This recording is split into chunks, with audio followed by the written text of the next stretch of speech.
It was on the Sunday morning, and I was at home, and Mr. Chamberlain was going to broadcast at 11 o'clock on the radio. So Mum and Dad, I had, let's say, 2 more brothers at home and a sister. And we listened to it, and Mum and Dad said, well, there's nothing we can do about the sun in the Middle East, but the one in the army was away at Ross-on-Wye with the territorials for an exercise. Father put me on the train at Eastville, and he said to the guard, he said, right, when you get to Boston, put him onto the Ipswich train. Said, all right, got there. I had a little tiny carrier bag, which we didn't have plastic bags in them days. We had a little paper carrier bag with my things in. From 16 I was in the Air Training Corps, and we used to go to Waltham Aerodrome on a Sunday and help with the washing up, and then if we was lucky we used to get a flight in one of the aircraft, and flight in Wellingtons and Lancasters. But rather exciting, but it was quite frightening at times. I was already a Home Guard. I joined the Home Guard at Cleethorpes, or intended to join the Home Guard at Cleethorpes. I volunteered on the first day they asked on the radio, but I never heard anything from them. So I joined the Home Guard at Grimsby. And I was there quite a few months before they realised I was there. Only when they started giving uniforms out, instead of the armband, they said, who are you? And I'd been there about 3 or 4 months. And I told them who I was, and carried on from there. And he said, right, there's a train to Ipswich, get on that. I went on that. He told the guard on the Ipswich train where I wanted to be, that I was going to Ganges at Shotley, and I'd be picked up at Ipswich by the Royal Navy. So then I went to Ipswich on my own at 14, and come off the station, and there was the Navy waiting, Naval Chief Petty Officer waiting. And there was about 8 of us, and there was a coach waiting for us to take us to the Ganges. What it was, I was supposed to be going in the Royal Navy, but I'd given a false age. I had to be 18. So in the end, I decided, I got a bit fed, I said wait a bit, so I went and joined another ship from Birmingham here, and away to America, and got torpedoed on the way back. Yeah. So then when I became 18, I went back and told the Navy, I went in the Royal Navy. He was 4 years older than me, and he went into the Navy straight away when he was 14. He went to Ganges. And of course I followed on when I was 14. Originally I wanted to go in the army. I wanted to go in the Scottish regiments, one of the Scottish regiments, the Black Watch. But of course before the war, your parents had to be full Scottish. With me, just my mother was Scottish, so they wouldn't accept me. As soon as the war started, then they accepted everybody. A lot of Englishmen into the Scottish regiments. So really, instead of being in the Navy, I would have been in the Scottish regiments. And the Black Watch or the Gordon Islanders, one of them, which I wanted to be. When I first left school, when the war just hadn't started, but I worked in an office till I was called up at 18. I was an apprentice motor mechanic when the war broke out in my father's garage. My father had a garage in Cleethorpes at the top of Isaac's Hill, a one-man motor business, and I was apprenticed to him.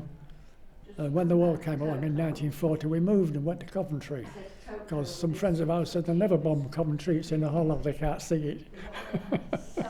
I left my father's business as a baker. I was there with 2 brothers and my father, and did a bit of taxiing so that I could go into the army as a driver, which I did. I went to Catterick and did my training, and finished up as a driver mechanic. All tank drivers were driver mechanics. They all had to be able to know about the engines and things.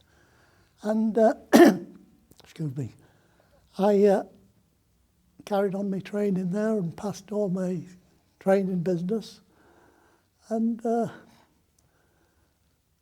was given a driving instructor's job on bread gun carriers. And then I went into the Air Force, and my younger brother Douglas, a couple of years younger than me, he got called up and he went in the Navy. My proper title was Petty Officer Motor Mechanic. Well, I was in charge of all the machinery on the tank landing craft. Well, they were used for landing tanks or any vehicle that needed to be taken into the war zone. Anywhere where an invasion was being made, we took tanks in or we took trucks in. And after that landing, then we would be used to land supplies to the area, sometimes to other areas as well, such as ammunition, food, other vehicles, whatever they could think of that they needed. When we finished at the Ganges, then they got you in a big drill hall and they said, right, we'll designate where you want to go when you leave here. And of course, the first thing I said, well, I want to go in submarines. I served at Catterick Camp for my training and went on to Welbeck Abbey when I joined the Grenadier Guards. Flying into Wellington one Sunday afternoon, and it got real foggy, and all you could see was the tops of Waltham Wireless through the top of the mist. And several times he tried to land and couldn't find the airstrip. In the end he said, well, let's put down, we'll run out of petrol. He was only a sergeant, and he didn't look as old as me actually. And we went down and just sunk through the mist, and we hit and bounced about 50 feet into the air. It frightened me to death at the time because I thought I was going through the roof when it hit. But we got down all right, and I think he had a stiff drink afterwards and cheered him up a bit. My first submarine was the Tarpon. I was lucky with there. We went to Norway, and then I went on another submarine, and then while we was at sea doing it, we went to Iceland to pick up a Russian convoy, and the job of a submarine in Russian convoys were to go along the inside of the Norwegian coast, and that is to intercept any heavy German battleships or anything coming out to attack the convoys. While I'd no sooner got started and left Iceland, and I found out that the Tarpon had gone down with all hands. So I was lucky. She'd just gone back onto patrol in Norway and was sunk with all hands by a German destroyer, depth charge. Well, then I joined the RAF in July 1943 because I'd been trained at arms drill and Morse and all those sort of things, so you went straight through the early courses. And in the November of that year, I was posted to Dover, and I was on the air sea rescue boats during the winter of 43 and spring and summer of 44.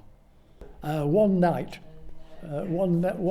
we were sailing right around the north of Scotland to go to the Mediterranean with the landing craft, a new one that we'd commissioned, and we stopped at Immingham. After we'd got right round Scotland, stopped at Immingham overnight. So me and one of the stokers, pal of mine, we jumped on the Immingham tram and went and knocked at my mum's door.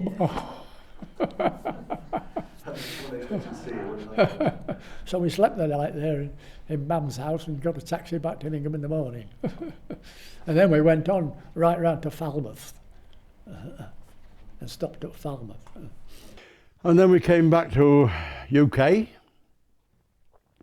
and on the way back to UK he said, right, you're going into the Atlantic. So we went to Portsmouth, refueled again, got everything ready, and then we went out in the Atlantic working. After that, we then went to Malta, to the 10th Submarine Flotilla, as you'll see in that story I've written. That was rough, believe me, that was rough. Malta really took a caning, and we were there at that time when bombing day and night never stopped, 24 hours a day. And the submarines, we had to submerge because they used to come for the submarine because obviously stop us going to attack convoys along the African coast. You know, the German convoys going into Rommel's army. The German ME-109 aircraft had a 20mm cannon lying in the engine, firing through the propeller boss. So you don't live on them. I lived in the Lord Warden Hotel. It was a naval base, HMS Wasp, and we was under the naval control. Like they did, all the Vice Admiral Dover who used to run the job. But you used to have what they called duty boats. There was 6.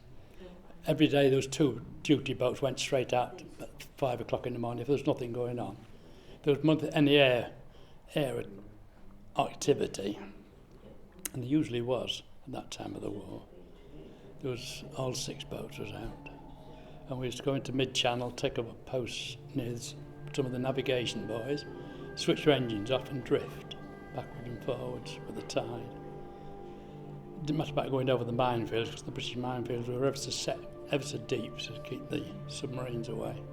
Well, she just got hit, and we went down, of course, because we'd been hit by depth charge, and she started filling with water, and so it was a case of as soon as you got hit, you always had your Davis escape handy, one for every man.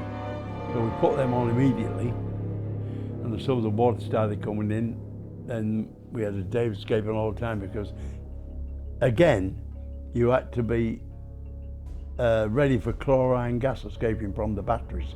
Don't forget, throughout the whole of the bottom of the submarine, there's large batteries, massive things. And once they get water or any damp in them, they start escaping chlorine gas. Chlorine gas can kill a submariner, but within hours, 2 or 3 hours. And that's it, the whole crew gone. That's what's happened for a lot of them. So we all got a Davis escape on, and the ones that could escape, that wasn't wounded or injured or killed, quite a few killed, then we got under the escape hatch. In our case, we had a good chief petty officer and a good officer, and he said, right, we'll let the submarine fill.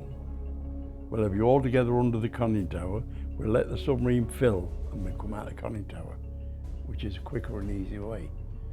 But then you have to watch it, because if you get a backdraft, it can shoot you out, like I've told you early on. So you have to take it easy, let yourself out. This time you don't close the hatch, because she was filling with water. And just feel yourself out, feel that wire, get your apron open, and just float steadily to the surface. We were lucky. We could have been picked up by the Germans, but we were lucky. We were picked up by a Norwegian fishing crew. They'd seen this destroyer, they'd seen the depth charge going out, and they knew what was happening straight away, that there was a submarine down there. And of course they hung around, 2 or 3 of them, and you was waiting until we bobbed to the surface. It's a good job we did, because in those waters you can be dead within minutes. And the first thing I knew, somebody grabbed me here, and then the back of my coat and pulled me up, you know, the back of my overall, right, and pulled me up into the, and they took us into Norway, and then they brought us out on a fishing boat the next day, and met up with motor launchers and motor torpedo boats from Harwich, transferred us to those, and then they brought us back home. And that was my Davis escape. As I said, the training at Dolphin is strict and tough, but when that happened, you realise why.